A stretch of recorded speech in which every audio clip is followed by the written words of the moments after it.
quel est le raisonnement qu'il faut avoir au niveau de la TVA? Donc la TVA, taxe sur la valeur ajoutée.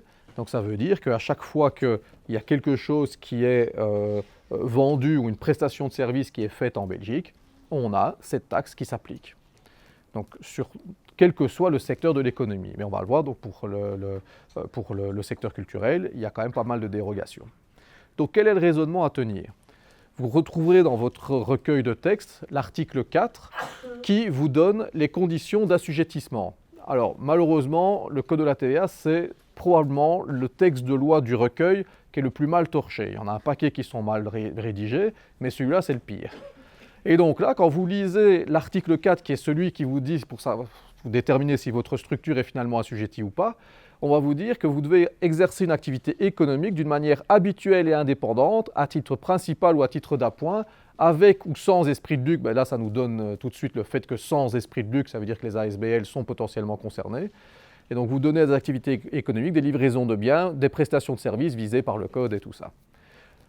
Qu'est-ce qu'il faut comprendre de ça? Donc, activité économique, ça veut dire qu'une ASBL qui ne propose rien à vendre ou qui n'a pas de prestation de service, ben là, forcément, celle-là, elle ne doit pas s'occuper de la TVA. Elle ne propose rien d'un point de vue économique ici, et du coup, il n'y a pas de TVA à prévoir.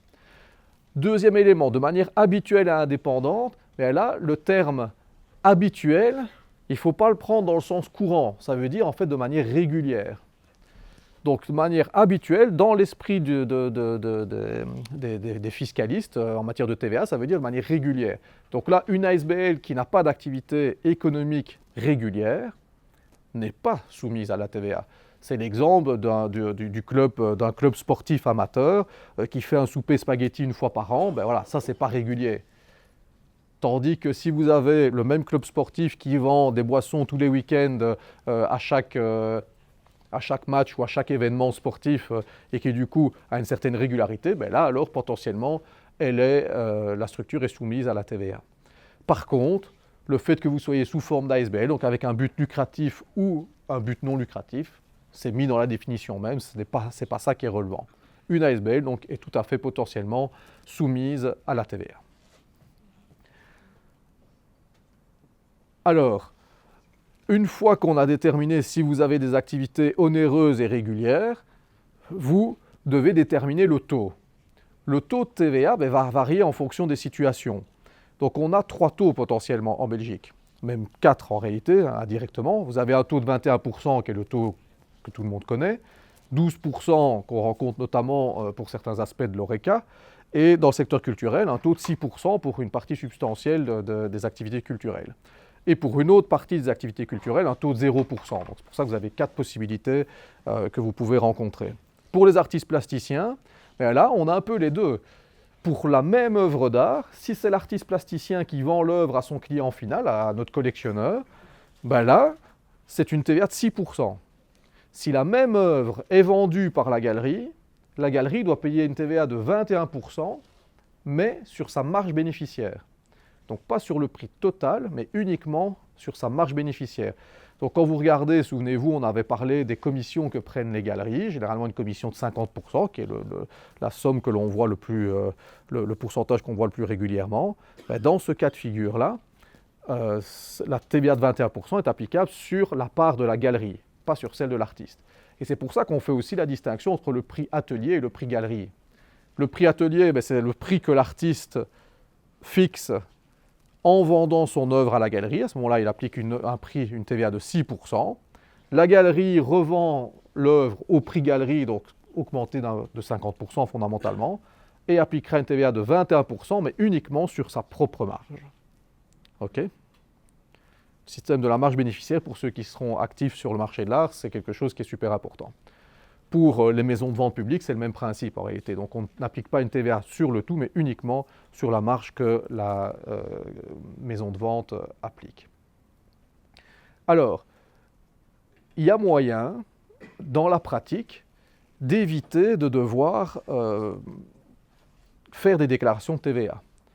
Pour le moment, vous êtes dans une hypothèse où vous avez des activités onéreuses de manière régulière, et donc vous devriez normalement facturer de la TVA. Mais vous pouvez l'éviter si votre chiffre d'affaires est inférieur à 25 000 €.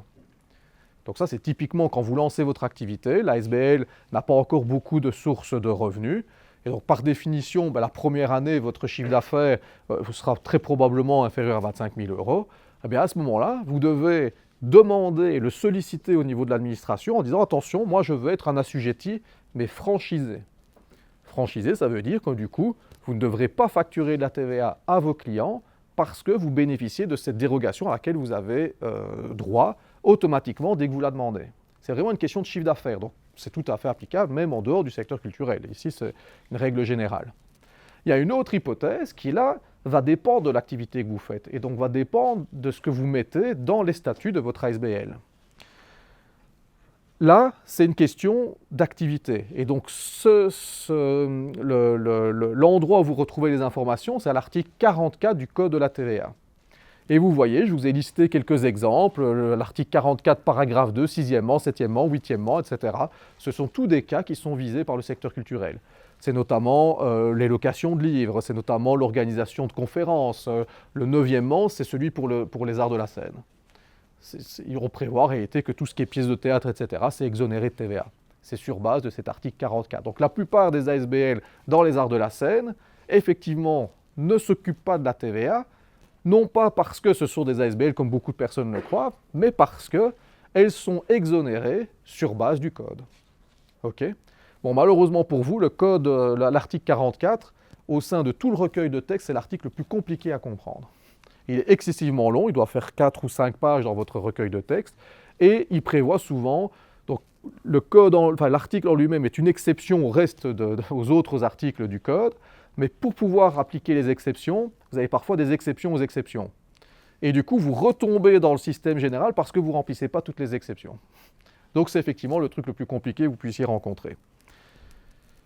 Il y a certaines personnes qui disent qu'il y a une véritable volonté au niveau de l'administration fiscale de rendre les règles fiscales incompréhensibles du grand public, pour éviter des recours, pour éviter trop de remous, on va dire ça comme ça. C'est des informations qui circulent, notamment au niveau du pouvoir judiciaire, qui, lui, doit vérifier ensuite l'application que font l'administration fiscale de ces règles-là.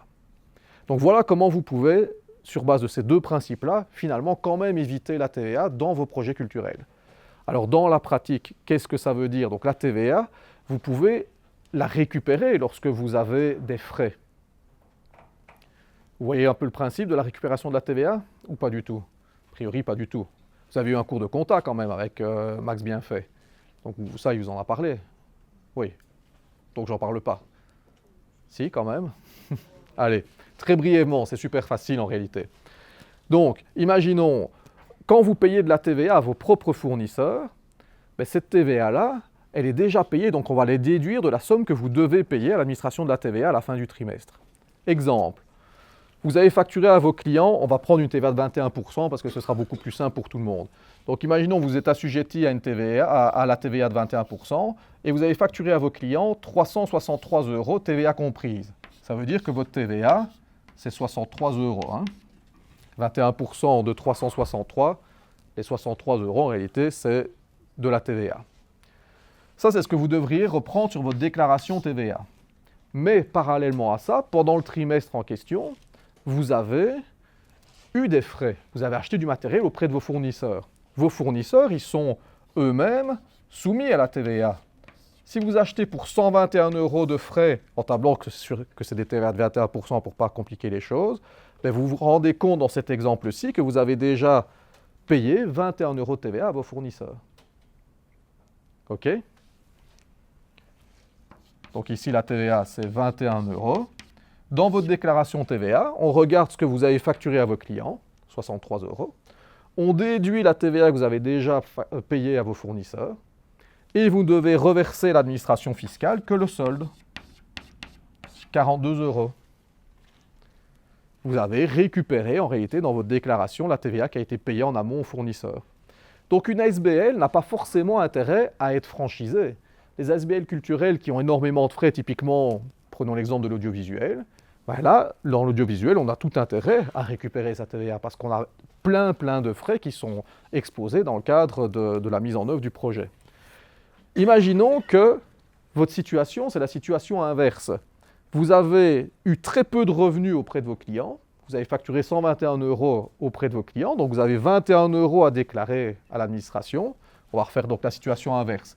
Vous avez facturé 121 € à vos clients, donc vous avez 21 € de TVA à reverser lors de votre déclaration. Mais par contre, vous avez eu beaucoup de frais. Vous avez dépensé pour 363 € de frais pour ce trimestre-là parce que vous êtes en phase de production et du coup, il y a plein de frais qui sont exposés. Et vous avez par définition en phase de production encore peu de rentrées. Vous aurez des rentrées à partir du moment où vous passerez en phase de diffusion. Et du coup, 21 moins 63, donc je rappelle 21 c'est ce que vous avez facturé à vos clients, 63 c'est la TVA que vous avez déjà payée à vos fournisseurs parce que vous avez eu beaucoup de frais. Et du coup, dans votre déclaration est négative. C'est l'administration de la TVA qui doit vous rembourser 42 €. OK? Donc la TVA, ça peut être très intéressant si vous avez beaucoup de frais pour pouvoir justement bénéficier de cette réalité-là et du coup récupérer une partie des sommes que vous avez déclarées.